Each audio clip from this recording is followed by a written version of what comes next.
하나님 아버지, 오늘도 우리가 하나님 앞에 기도하러 모였습니다. 기도할 때 하나님의 말씀을 의지하여 기도하오니 약속하신 그 말씀이 우리를 위로하시고 살리시는 능력이 되게 하여 주시옵소서. 믿음으로 헌금한 손길들 위에 복을 주시고 저들이 하나님 앞에 가난한 심령, 애통하는 심령으로 복을 구하러 나왔사오니 들으시고 응답하셔서 위로하시겠다 하시는 주의 말씀이 능력과 실상으로 나타나도록 함께하여 주시옵소서. 예수님의 이름으로 기도하였습니다. 아멘. 하나님의 말씀은 말라기서 2장 17절 한 절만 함께 같이 합독하겠습니다. 말라기서 2장 17절 한 절만 함께 같이 합독하겠습니다. 함께 읽습니다. 시작. 너희가 말로 여호와를 괴롭게 하고도 이르기를 우리가 어떻게 여호와를 괴롭혀 들었나이까 하는도다. 이는 너희가 말하기를 모든 악을 행하는 자는 여호와의 눈에 좋게 보이며 그에게 기쁨이 된다 하며 또 말하기를 정의의 하나님이 어디 계시냐 함이니라. 아멘. 우리는 계속 말라기를 통해서 이스라엘 사람들이 가지고 있는 하나님에 대한 오해, 하나님이 그 오해를 이렇게 고치라 하신 말씀을 계속 듣고 있지요. 오늘 하나님께서 이스라엘 사람들에게 하시는 말씀은 너희는 나를 괴롭게 하는 자다 라고 말씀하는 겁니다. 전능하신 하나님을 육체를 가진 사람이 무슨 능력이 있어서 괴롭게 하겠어요. 그런데 거기 분명히 하나님은 괴로우시다 라고 하는 표현을 쓰고 있거든요. 마음이 안 좋으신 거죠. 마음이 상하시는 거고 이스라엘 백성과 깊은 교제를 별로 하고 싶지 않으신 거예요. 우리가 오늘 기도하러 나왔는데 우리의 기도를 듣기 싫어하시고 우리의 소원에 관심 두기를 싫어하시고 우리는 하나님 앞에 가까이 가고 싶은데 하나님은 우리와 대화하기를 싫어하신다면 문제가 심각해지겠죠. 그래서 이스라엘 사람들이 가졌던 그 오해를 우리는 가지지 않을 수 있도록 오늘 함께 은혜 받을 수 있었으면 좋겠습니다. 이스라엘 사람들이 하나님에 대해서 가졌던 오해는 두 가지입니다. 첫 번째는 뭐냐? 하나님은 의인을 좋아하신다, 악인을 좋아하신다.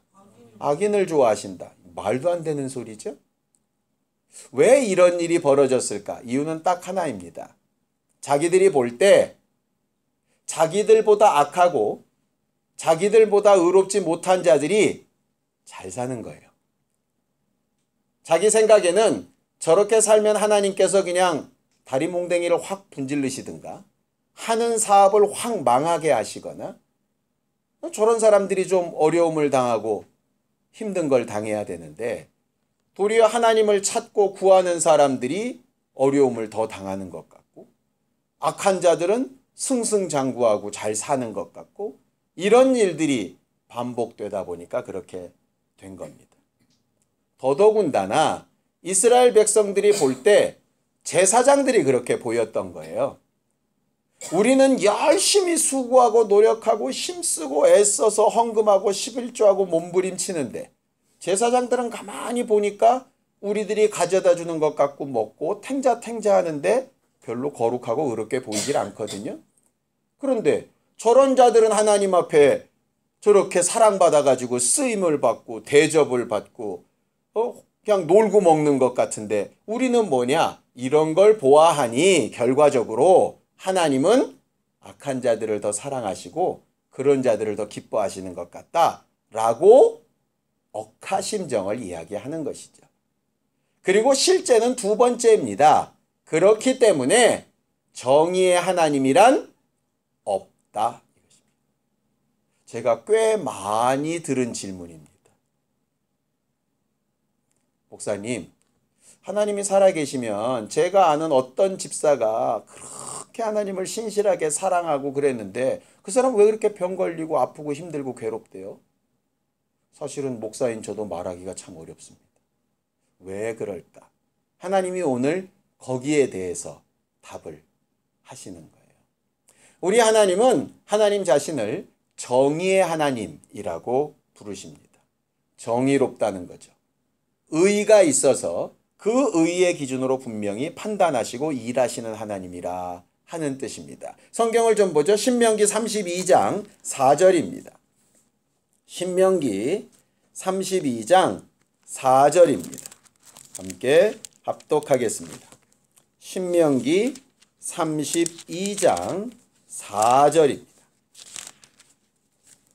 함께 읽습니다. 신명기 32장 4절 합독하겠습니다. 시작. 그는 반석이시니 그가 하신 일이 완전하고 그의 모든 길이 정의롭고 진실하고 거짓이 없으신 하나님이시니 공의로우시고 바르시도다. 모세가 하나님에 대하여 표현한 겁니다.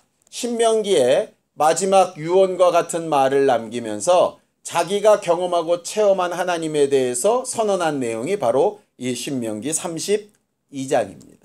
거기서 하나님은 정의롭고 진실하시고 그 모든 일에 완전하시고 의로우신 분이라고 성경은 그렇게 말을 하고 있죠.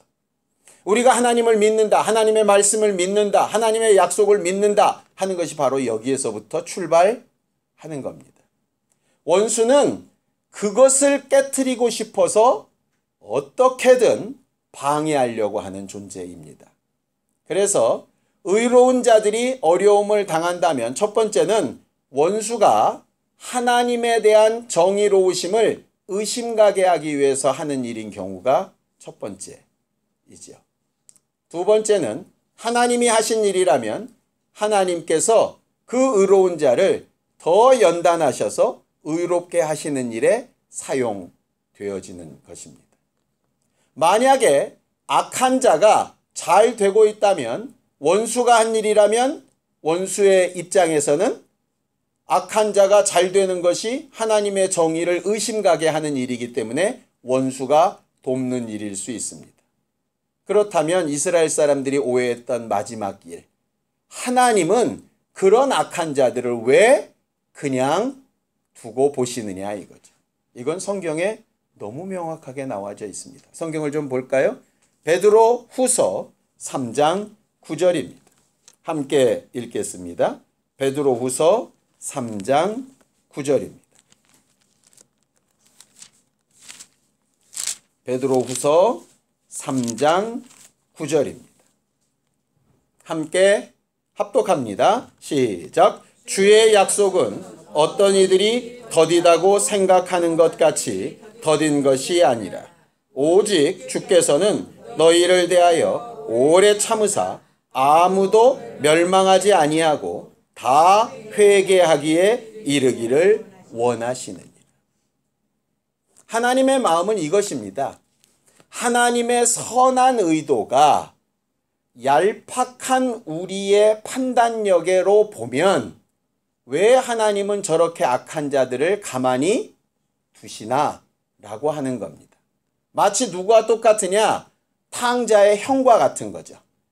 왜 아버지의 재산을 절반이나 말아먹은 저놈을 왜 기다리며 돌아오니까 왜 받아주고 그런 놈에게 왜 새 옷을 입히고 그런 녀석에게 왜 반지를 끼우고 왜 잔치를 베풀어 주냐 이 말이죠. 더 의롭고 제대로 산 나는 이대로 두시면서 왜 악한 저가 돌아왔다고 저렇게 기뻐하시느냐 이 말이죠. 이게 하나님의 마음과 우리 마음의 차이입니다. 하나님께서 하나님의 그 선하신 마음, 선한 의도가 오해되는 것에 괴로워하시는 거예요.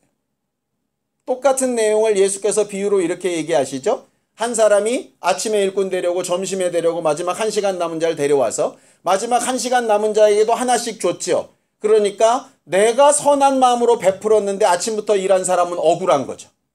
정의롭지 않다고 얘기하는 겁니다. 정의로운 건 뭐냐 하면 내가 다른 사람을 어떻게 대하든지 거기에 대한 정의를 논하지 말고 너와 내 사이가 어떠하냐를 정의를 말하자는 거죠. 우리가 왜 하나님 앞에 분노하게 되느냐면 이런 것 때문입니다. 나는 하나님 앞에 어떻게 살고 있고 하나님이 내게 약속하신 것을 얼마나 갚고 계신가, 여기에 초점을 맞추면 억울할 게 없어요. 근데 사실은 뭐 때문에 억울하냐? 나는 하나님 앞에 산만큼 해서 상을 받고 있는데 옆에 보니까 옆에 사람은 일밖에 안 하는데 나보다 더 많은 4나 5를 받는 것처럼 보이는 거죠. 그러니까 억울한 거예요. 그러니까 하나님이 하나님의 것을 가지고 이 사람한테는 하나만 해도 내가 5개를 줄게 하셨든지 내게는 3개 하면 3개 줄게 하셨든지 그 계약이 다를 수 있는데 그거를 자꾸 비교하게 되는 거죠. 이스라엘 사람들이 지금 억울해하는 목표는 딱 그겁니다. 왜 나만 못한 인간이 잘 되느냐 이거. 아까 말한 2가지 이유가 있죠. 첫 번째는 원수가 그렇게 하였을 수 있고, 두 번째는 하나님께서 그가 돌아올 수 있는 길을 기다리시는 게 있을 수 있다는 거예요. 그런데 문제는 뭐냐? 어쨌든 그가 지금 악하게 살고 있는 건 사실이잖아요. 맞죠? 나는 하나님의 정의로우심을 믿으면서 이렇게 살아왔는데 저 사람은 악하게 살고 있는 게 맞아요. 그런데 그 악하게 살고 있는 사람 때문에 내가 하나님에 대해서 오해를 하고 정의로운 하나님은 없다. 그러니 나도 하나님의 뜻대로 살아 소용없다라고 한다면 결국 누구한테 손해입니까? 그렇죠. 하나님이 그게 속상하신 거예요. 왜 너는 네 친구 때문에 네 인생을 망치냐? 왜 네가 보기에도 악하다고 하는 그 사람 때문에 왜 네 인생을 망치냐? 이 얘기죠. 나만 좀 볼 수 없니? 이 얘기가 말라기서의 얘기인 거예요. 그러니까 제사장이 잘못될 수 있죠. 하나님도 제사장이 잘못했다고 분명히 책망하셨습니다. 그런데 제사장이 잘못한 것 때문에 왜 네가 망하냐고. 답답하잖아요. 그죠? 하나님은 변함이 없으신데 왜 사람 때문에 하나님을 의심하게 되는가? 결국 너도 원수에게 속은 것이다 라고 하는 말이에요. 이래서 결국 우리는 신앙생활을 어떻게 하느냐? 물론 옆 사람들과 함께 하는 것은 맞는데요. 가장 중심은 하나님과 나 사이입니다. 하나님과 나 사이에 지금 어떻게 하고 있는가의 문제예요. 그리고 나보다 못하는데 더 좋은 대우를 받던, 나보다 더 열심히 하는데 그보다 못한 대우를 받던, 그건 하나님께서 그 사람과 또 해결하실 일이에요. 또 하나님의 계획이 분명히 있을 거예요. 거기에 대해서 그 다음 3장 1절부터 6절까지는 이렇게 얘기를 합니다. 함께 읽겠습니다. 3장 1절부터 6절까지 내용을 생각하면서 천천히 한번 읽어보겠습니다. 시작. 만군의 여호와가 이르노라. 보라, 내가 내 사자를 보내리니 그가 내 앞에서 길을 준비할 것이요 또 너희가 구하는 바 주가 갑자기 그의 성전에 임하시리니 곧 너희가 사모하는 바 언약의 사자가 임하실 것이라 그랬어요. 이건 나중에는 예수 그리스도를 얘기하는 것인데요. 너희가 그토록 기대하는 행한 대로 생각하는 심판, 행한 대로 갚아지는 그 결과의 날이 반드시 있을 것이고 그 사자가 임하는 날이 있을 거야. 이 말입니다. 너희는 지금 너보다 악한 자들이 더 잘 살고 있다고 억울해하고 있는데 그렇게 잘 살고 있는 그들이 심판받는 날이 반드시 올 거야. 그런데 문제는 뭐냐? 그 심판의 날이 그에게만 오는 게 아니고 누구한테도 오겠어요? 너한테도 올 거야. 이 얘기를 하시는 거예요. 자, 2절 보겠습니다. 시작. 그가 임하시는 날을 누가 능히 당하며 그가 나타나는 때에 누가 능히 서리요. 그는 금을 연단하는 자의 불과 표백하는 자의 잿물과 같을 것이라 그랬어요. 그에게만 문제가 아니라 네게도 미치는 날이라는 거죠. 무슨 얘기냐? 하나님은 저런 것들을 왜 심판하지 않으시는 거야? 이렇게 답답해한다면 그 심판하는 날에 너도 심판을 받을 텐데 그럼 그가 심판받는 그날 너는 자유로우냐? 이렇게 얘기하시는 거죠. 그에게만 내가 은혜를 베풀고 있는 줄 아느냐? 너도 참아서 기다리고 있다 얘기예요. 그보다는 네가 좀 나을 수 있지만 너도 완전하지 않기 때문에 너도 내가 기다리고 있는 것인데, 그럼 그 악한 자를 심판하기 위해서 불완전한 너를 내가 미리 심판할까? 이렇게 얘기하시는 거죠. 이해가 되시죠? 첫 번째 이스라엘 사람들이 하나님 앞에 했던 투정 기억나십니까? 하나님이 우리를 사랑한다고 해서 사랑한다는 증거가 어디 있습니까? 너보다 더 악한 자도 내가 지금 참고 있는 이유가 너를 사랑하는 이유다. 그 얘기예요. 근데 사람들은 그게 억울한 거예요. 나보다 못한 사람 지금 당장 벼락 맞아 죽었으면 좋겠고, 남보다 조금 나은 나는 지금 당장 뭔가가 대단했으면 좋은 거예요. 설국 자기 자신에 대한 착각이죠. 자, 3절 보겠습니다. 시작. 그가 연을 연단하여 깨끗하게 하는 자같이 앉아서 레위 자손을 깨끗하게 하되 금, 은같이 그들을 연단하리니 그들이 공의로운 제물을 나 여호와께 바칠 것이라. 그때에 유다와 예루살렘의 봉헌물이 옛날과 고대와 같이 나 여호와께 기쁨이 되려니와 내가 심판하러 너희에게 임할 것이라. 점치는 자에게와 간음하는 자에게와 거짓 맹세하는 자에게와 품꾼의 싹스에 대하여 억울하게 하며 과부와 고아를 압제하며 나그네를 억울하게 하며 나를 경외하지 아니하는 자들에게 속히 증언하리라. 나 만군의 여호와가 말하였느니라 그랬죠. 무슨 얘기냐? 언젠가는 내가 레위 사람들과 제사장들을 통해서 제물을 받는 것처럼 너희들을 통한 제물을 다 기억하고 받을 거다. 그런데 그렇게 너희에게 받은 것을 기억하는 그날 너희를 심판도 할 거다. 너희들이 내게 잘한 행동도 기억하겠지만 점쟁이를 찾아가고 싹스를 제대로 주지 아니하고 고아와 과부를 압제하고 내 뜻대로 살지 않은 부분도 분명히 심판할 거다. 이 얘기예요. 상 받는 그날 벌도 함께 받을 거다. 이 얘기예요. 그 날이 있기 전에 잘하고 있는 것은 유지하고 잘못하는 것은 고치라고 기회를 준 것인데, 너 때문에 기회를 준 것인데 네가 마음에 들지 않는 저를 심판하기 위해서 빨리 심판해달라고 얘기하면 너까지도 그 심판에 들어가겠다는 얘기냐? 결국 이 얘기예요. 자기 자신에 대한 착각이죠.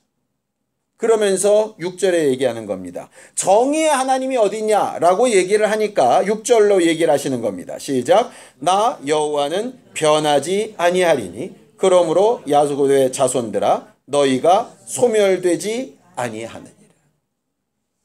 소멸되지 않는 건 이스라엘 민족이 소멸되지 않는다는 말도 되고요. 이스라엘 민족이 한 행위가 거룩한 것이든 악한 것이든 없어지지 않고 고스란히 심판을 받게 될 거라는 의미도 됩니다. 너희가 그렇게 자신만만하냐 하는 것이죠. 하나님의 정의를 논할 만큼 너희가 그렇게 자신만만하냐? 저렇게 살면 안 되지. 어떻게 저따구로 사는 게 목사야? 왜 저렇게 사는 사람들이 가만히 저렇게 잘 살고 있는 거야? 이렇게 판단할 만큼 너희는 그렇게 자신만만하냐? 내 판단보다 더 뛰어나다고 생각하느냐? 라고 말씀하십니다. 분명히 성경에는 이렇게 얘기합니다. 행악자들이나 악한 자들의 그런 잘 살고 잘 되는 것을 부러워하지 말아라. 그거 언젠가 하나님께서 반드시 갚으신다. 하나님의 정의는 그렇게 우스운 게 아니다. 라고 하는 말씀이 있죠. 성경을 좀 볼까요? 잠언서 24장 19절 20절입니다. 잠언서 24장 19절 20절입니다. 함께 합독하겠습니다. 잠언서 24장 19절 20절입니다. 함께 합독합니다. 시작. 너는 행악자들로 말미암아 분을 품지 말며 악인의 형통함을 부러워하지 말라. 대저 행악자는 장래가 없겠고 악인의 등불은 꺼지리라 그랬죠. 무슨 얘기냐? 지금 당장의 일로 좋아하거나 기뻐하지 말고 장래의 소망과 심판이 어떻게 될 것을 기대하고 소망하라는 거죠. 결국 이스라엘 민족들이 투덜댄 것처럼 말라기서가 끝난 다음에 이스라엘 민족은 완전한 심판대 앞에 섭니다. 예루살렘 성전은 새로 지었던 스룹바벨 성전이 무너지고 이스라엘 제사장 가문들은 다 망하게 되어지고, 그렇게 타락했던 이스라엘의 제사장들은 예수님 시대 때 사두개인으로 부활도 믿지 않고 천사도 믿지 않고 영도 믿지 않고 그저 돈만 쫓는 존재들로 변질되게 됩니다. 그리고 결국 예수님 시대 때 화 있을진저 외식하는 서기관들과 바리새인이라 하는 말씀을 드리면서 저주받는 것으로 심판을 받게 되죠. 이스라엘 사람들이 그렇게 투덜댔던 것이 몇백 년이 지나지 않아서 예수님에게 완전히 심판받게 되는 결과가 나타나게 되었습니다. 물론 그들 중에 그것을 본 사람들은 없을 겁니다. 그러나 하나님의 역사는 그렇게 진행이 됩니다. 오늘 우리가 하나님의 뜻대로 수고하며 사는 것이 어찌 보면 미련해 보일지도 모르겠습니다. 나보다 못하게 아주 머리 굴려가면서 요리조리 빠져가면서 신앙생활 모양만 하는 사람들을 볼 때마다 억울하고 속상하고 짜증나고 그럴 수도 있을지 모르겠습니다. 그런데 그런 것 때문에 여러분들이 하나님 앞에 온전히 맺어야 될 그런 관계와 활동을 상처받지 말기를 바랍니다. 원수한테 괜히 속을 필요가 뭐가 있습니까? 또 하나님께서 그들에게 기회를 주시는 것에 억울해하지도 말기 바랍니다. 괜히 장난처럼 하지 말고 아버지의 마음을 잘 아는 것처럼 사랑하고 인내하고 기회를 주고 참아주고 하는 것이 우리들의 일입니다. 우리가 힘써 그들을 의로운 길로 바꿀 수 없고 도울 수 있는 능력은 없어도 참고 인내하여 바라봐 줄 수는 있기 때문에 범죄하지 말고 하나님께서 내게 주신 그 응답을 사모하는 것으로 주님의 심판대 앞에 서는 날을 잘 기대할 줄 아는 우리가 되었으면 좋겠습니다. 적어도 오늘 우리는 기도할 수 있는 시간과 믿음과 건강을 하나님 앞에 얻었고 그 기회를 따라서 기도하러 모였습니다. 기도하는 이 시간이 다른 것들 때문에 영향을 받거나 기도할 힘을 잃어버리는 일이 되지 않고 오직 이 시간 하나님과의 관계에서 온전케 되어져서 하나님의 응답과 역사를 충분히 얻기에 부족함이 없는 우리 모두가 되기를 예수님의 이름으로 축원합니다. 함께 같이 기도하겠습니다. 하나님 아버지, 하나님께서 우리를 기억하사 우리가 하나님을 의심치 아니하도록 영원토록 변함없이 우리와 함께 하시고 약속을 지키신 하나님 앞에 우리의 믿음이 바로 서 있을 수 있도록 도우시고 함께하여 주시기를 원합니다. 오늘 저녁에 여러 가지 모양으로 하나님 앞에 기도하며 하나님이 응답하실 것을 믿고 간구하여 싸우니 우리의 믿음에 응답하여 주시옵시고 하나님께서 우리에게 주시는 기회를 따라 심판의 날 이전에 우리가 하나님 앞에 옳게 한 것을 유지하고 하나님 앞에 회개하며 돌이켜야 될 것들을 반드시 기회를 얻게 하사 살아나게 하여 주시옵소서. 오늘 오지 못하고 힘들어하는 영혼들과 육체를 하나님 돌보아 주시고 위로하여 주셔서 저들도 있는 그 자리 그 상태에서 애통하는 심령으로 가난한 심령으로 주를 찾고 부르짖을 때 응답하시고 함께 역사하여 주시옵소서. 이제는 우리 주 예수 그리스도의 은혜와 하나님 아버지의 극진하신 사랑과 성령님의 감동하시고 역사하시는 분명한 증거가 하나님을 괴롭게 하지 아니하고 하나님을 믿고 신뢰하고자 하는 우리 모두 위에 이제로부터 영원까지 함께 있을지어다. 아멘.